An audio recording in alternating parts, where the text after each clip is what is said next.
Hello student, so welcome back to channel Studyman. देखिए, आज जो मैं आपको करा रहा हूँ चैप्टर चला है स्पेशल थ्योरी ऑफ रिलेटिविटी।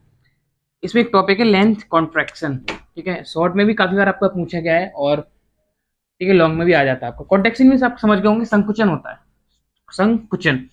अब देखो, पहले कॉन्ट्रैक्शन का मतलब समझ गए, संकुचन होता है लेंथ कॉन्ट्रैक्शन। ये हमने बार बार पढ़ा है। ठीक है, इनर्शियल फ्रेम्स के बारे में बार बार आपको पढ़ा है मैंने। ठीक है, तो मैं मानता क्या हूँ, मैंने दो इनर्शियल फ्रेम्स रखे हुए हैं। ठीक है, मैंने ये क्या है, इसमें क्या है, फ्रेम्स रख दिए मैंने। फ्रेम ऑफ रेफरेंस में हमने पढ़ा है, मैंने इसमें दो फ्रेम्स एस और एस डैश रख दिए। ठीक है, संकुचन का मतलब हो गया हमारा कि हमने एस डैश, हम में ना मानते, एस डैश हमारा जो फ्रेम होता है वो हमेशा क्या होता है, मूवेबल होता है, और एस हमारा क्या होता है, रेस्ट में होता है। अब समझिए लेंथ कॉन्ट्रैक्शन, इसका मतलब है कि अगर कोई चीज रेस्ट में है और कोई चीज मोशन में है तो उसमें क्या रिलेटिविटी फाइंड होती है। ठीक है, तो इसलिए हम यहाँ पे ये फाइंड कर रहे हैं कि अगर मान लो हमारी एस क्या है, रेस्ट में है, एस डैश हमारा मोशन में है, तो हमने एक रॉड एवी ली हुई है। रॉड एवी जिसकी लेंथ है एल जीरो या एल नॉट। ठीक है, तो ये हमें छोटी दिखाई देगी, बड़ी दिखाई देगी, वही हम संकुचन बोलते हैं। ठीक है, संकुचन। तो वो चीज हमें फाइंड करनी है कि हमें एक छोटी दिखाई देगी, बड़ी दिखाई देगी, अगर हम मोशन कर रहे हैं तो। ठीक है, ये हमें फाइंड करना है। और अगर ये निकलती है, छोटी दिखती है, बड़ी दिखती है, क्या क्या हमें फाइंड होते हैं वैल्यूज, वो हमें यहाँ पे फाइंड करेंगे। तो मैंने क्या माना है कि एस फ्रेम और एस डैश दो फ्रेम्स मान लिए, जैसा आपको फिगर में दिख रहा है। एस हमारा जो है, एस में मैंने क्या किया, एस डैश हमारा वी वेलोसिटी से मूव कर रहा है। ठीक है, जिसमें हमारा क्या है, एल नॉट ये वॉल्यू रखी हुई है, एस हमारा रेस्ट में, मतलब ये हमारा मोशन कर रहा है। तो इसका मतलब हो गया कि ये रेस्ट में है, हम इसको, ये मोशन में है, हम इसको ऑब्जर्व कर रहे हैं। मान लो मैं हूँ, ठीक है, मैं रेस्ट में हूँ और आप मुझे देख रहे हैं घूम घूम के, तो मैं रेस्ट में हो गया, आप मोशन में हो गए। तो अगर मैं आपको, आपके अनुसार मैं बड़ा दिखाई दूंगा या छोटा, या मेरे अनुसार आप छोटे दिखाई दोगे, बड़े दोगे दिखाई दोगे, वो हमें यहाँ पे चीज वैल्यू समझनी है। ठीक है, कैसे समझेंगे। अब मैंने क्या किया, एवी एक रॉड रख ली, एवी की रॉड, एवी की दूरी एस से मैंने एक्स टू मान ली। ठीक है, एक ए पॉइंट की दूरी मैंने सी एक्स वन मान ली। ये फ्रेम एस की बात कर रहा हूँ, ये वाला फ्रेम एस है। ठीक है, रेड पॉइंट से जो हमारा फ्रेम एस है। दूसरा जो ब्लू वाला है वो मैंने एस डैश से दूरी ले ली, इस रॉड की एक्स टू डैश, इसकी मैंने एक्स वन डैश ले ली। आई बात समझ में। ये वी वेलोसिटी से मूव कर रहा है। इनके जो पॉइंट्स होते हैं हमको हमेशा ओ डैश होते हैं। तो लेंथ कॉन्टेक्ट मतलब समझ में आ गया आपका। ठीक है, लेंथ प्रोटेक्शन का मतलब आपको समझ में आ गया कि अगर हम एक चीज को रेस्ट में, दूसरे को मोशन में रखते हैं, तो हमें जो रॉड है हमारी, उसमें क्या है, कॉन्ट्रैक्शन प्राप्त होता है। उसे हम क्या बोलते हैं, लेंथ कॉन्ट्रैक्शन बोलते हैं। इसकी जो लैंग्वेज सामने परिभाषा में यहाँ पे शो करा दूंगा, आप चेकआउट कर लीजिए। अब इसका डेरिवेशन है। ठीक है, उसके लिए क्या करेंगे, अगर हमने इसके पॉइंट्स मानने हैं, ठीक है, मैंने इसके क्या है, पॉइंट्स माने हैं, तो हम कह सकते हैं कोऑर्डिनेट्स। इसके कोऑर्डिनेट्स क्या हो जाएंगे, समझिए। अब मैं ऐसा आपको स्टार्ट करता हूँ। तो कोऑर्डिनेट्स, ये हमारे फाइंड जो कोऑर्डिनेट्स हैं वो हमारे निकल के आएंगे x1 x2, ठीक है, x1 डैश x2 डैश, ये हमारे कोऑर्डिनेट्स निकल के आगे। अब हमें लेंथ फाइंड करनी है। ठीक है, तो लिखेंगे observe length, observe length in frame S. जो हमारा फ्रेम एस है उसमें क्या आई, तो हमारी फ्रेम एस में ऑब्जर्व लेंथ क्या आई, x2 माइनस x1।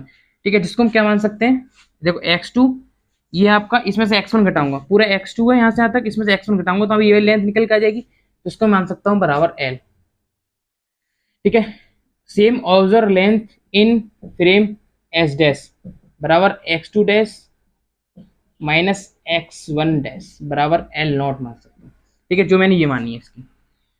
ठीक है, इतना आपको कंफर्म हो गया, मैंने इसकी मान्यता कैसे प्राप्त करी। अब आपको लॉरेंस ट्रांसफॉर्मेशन के अकॉर्डिंग चलना है। तो according according to the Lorentz transformation, ये मैंने काफी वीडियो पढ़ा चुका हूं, और आपने नहीं देखा है तो देख सकते हैं जाके, डिस्क्रिप्शन में आपको लिंक मिल जाएगी। लॉरेंस ट्रांसफॉर्मेशन के अकॉर्डिंग क्या है।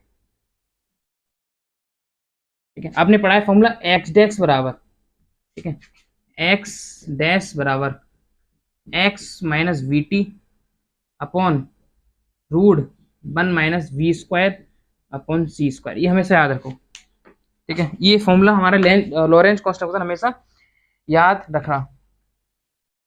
ठीक है, इसको मान लेंगे इक्वेशन फर्स्ट, मान लेंगे इसको, मान लेंगे इक्वेशन सेकंड। ठीक है, ये आ गया, यहां से मैं वैल्यू फाइंड करनी है x1 डैश और x12 की। ठीक है, तो फिगर को मैं रफ कर दे रहा हूँ। वहां तक समझ गए, हमने इसकी वैल्यू फाइंड कर ली। अब हमें लॉरेंट ट्रांसफॉर्मेशन से हमें फॉर्मूला मिल गया, इसको मैं हटा दे रहा हूँ। ओके, अब समझिए बात के लिए, x1 की वैल्यू निकालेंगे तो x1 डैश बराबर क्या हो जाएगा, x1 minus v t upon root one minus we square upon C square. x2 dash की वैल्यू निकालेंगे बराबर x2 minus v t upon root one minus we square upon C square. अब x2 minus x1 किससे निकल रहा है, H dash से निकल रहा है, तो लिखेंगे put in the equation, put in the equation किसमें, सेकंड में। सेकंड हमारा क्या है, एल नॉट है, तो एल नॉट बराबर x2 माइनस x1, ठीक है, x2 डैश माइनस x1, तो x2 minus v t upon root one minus we square upon C square minus, ठीक है, ब्रैकेट में लिखेंगे माइनस आगे x1 minus v t upon root one minus we square upon C square. सारा खेल हमारा किसका है, लॉरेंस ट्रांसफॉर्मेशन का है। आई बात समझ में, root one square minus we square upon C square हो गया। अब इसको सॉल्व करेंगे तो एल नॉट इक्वल टू, इसको मैंने क्या ले लिया, बाहर ले लिया, root one minus we square upon C square. तो इसको मैंने सॉल्व किया तो x2 minus v T minus x1 हो जाएगा, और अंदर में मल्टीप्लाई करूंगा, सॉरी करूंगा तो आपका प्लस का वी टी हो जाएगा, ठीक है, minus v T plus we T आपके कट हो गए। ओके, तो हमारा आपको इधर दिखा दे रहा हूँ, ठीक है, ये यहाँ से आप देखेंगे एल नॉट, तो L nought equal to x2 minus x1 upon root one minus we square upon C square निकल के आ गया। अब x2 minus x1 from equation first से देखिए, एल है हमारा, तो L nought equal to L upon root one minus, ये हमारा निकल के आ गया। तो यहाँ से एल हमारी जो निकल के आ गई बराबर L nought root one minus we square upon C square. हमारी जो लेंथ है ना, हमारी लेंथ एल निकल के आ गई। इसका मतलब पता है कि समझ गए, इसका मतलब यहाँ से समझेंगे।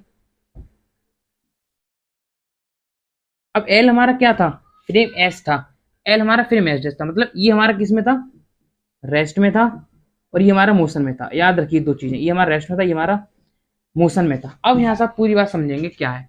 इसका मतलब हो गया, अगर हम मोशन कर रहे हैं तो जो वस्तु हमारी एल रेस्ट में है, उसको जो मोशन करती वस्तु है वो हमारी इतने गुना, मतलब अगर मैं मान लूँ वस्तु ये है हमारी एल नॉट वस्तु है, तो हमारी कितनी स्पीड से दिखाई देगी, root one minus we square पर सी स्क्वायर, इतनी गुना ज्यादा क्या देगी, बड़ी या छोटी, डिपेंड करता है इस वैल्यू पर, ठीक है, बड़ी या छोटी डिपेंड करता है इस वाली वैल्यू पर।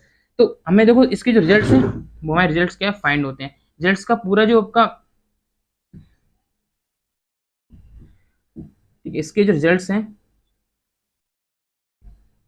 उसकी जो पूरी फीड जो शो है दिखा दूंगा आपको, रिजल्ट्स को यहाँ पे समझा देता हूँ। देखिए रिजल्ट्स क्या क्या फाइंड होंगे, अगर मैं मान के चलूँ, देखो अब समझो बात के लिए, अब मैं मान के चलो रिजल्ट से फाइंड हुए, अब मैं मान लेता हूँ फर्स्ट रिजल्ट आपका कि बी बराबर सी है, बी बराबर सी, इसका मतलब हो गया जो हमारी वस्तु है वो हमारी प्रकाश की चाल से चल रही है। पहला रिजल्ट मानता हूँ, हमारी जो वस्तु है इस प्रकाश की चाल से चल रही है, देन आपको दिखाएगा बी बराबर सी कर देता हूँ, ये वैल्यू जीरो हो जाएगी, मतलब root one minus b square upon सी स्क्वायर बराबर क्या हो जाएगा, जीरो हो जाएगा। इससे हमारी एल की जो वैल्यू है क्या फाइंड होगी, जीरो फाइंड होगी, ठीक है, ये मान के चलता हूँ पहला रिजल्ट। तो इसका मतलब हो गया हमें जो एल है लेंथ की रोड है हमारी वो दिखाई ही नहीं देगी।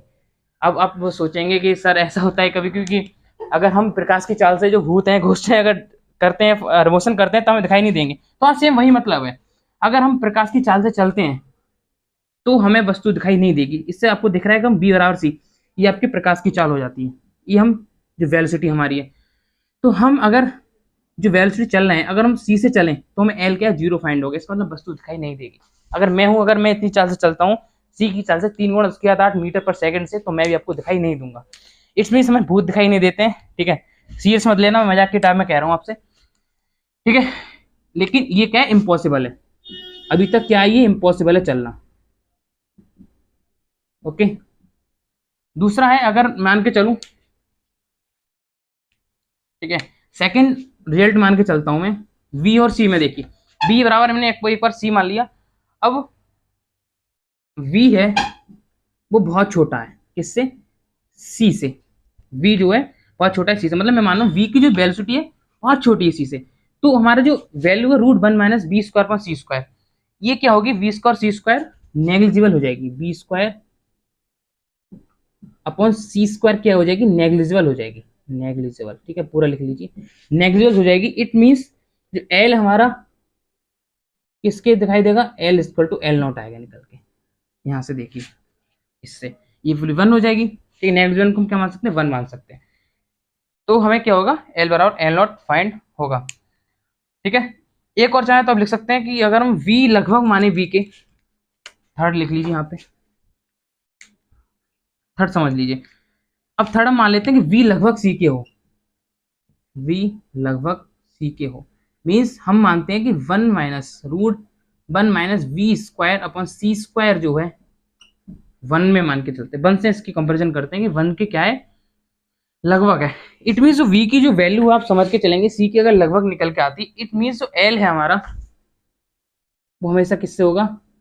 एल नॉट हमेशा हमें बड़ा दिखाई देगा। क्यों? हम प्रकाश की चाल के लगभग चल रहे हैं, तो लगभग का मतलब क्या है? L L not. ठीक है, बाकी जो इसकी जो डेफिनेशन है पूरी मैं आपको सोन करा दूंगा स्क्रीन पे।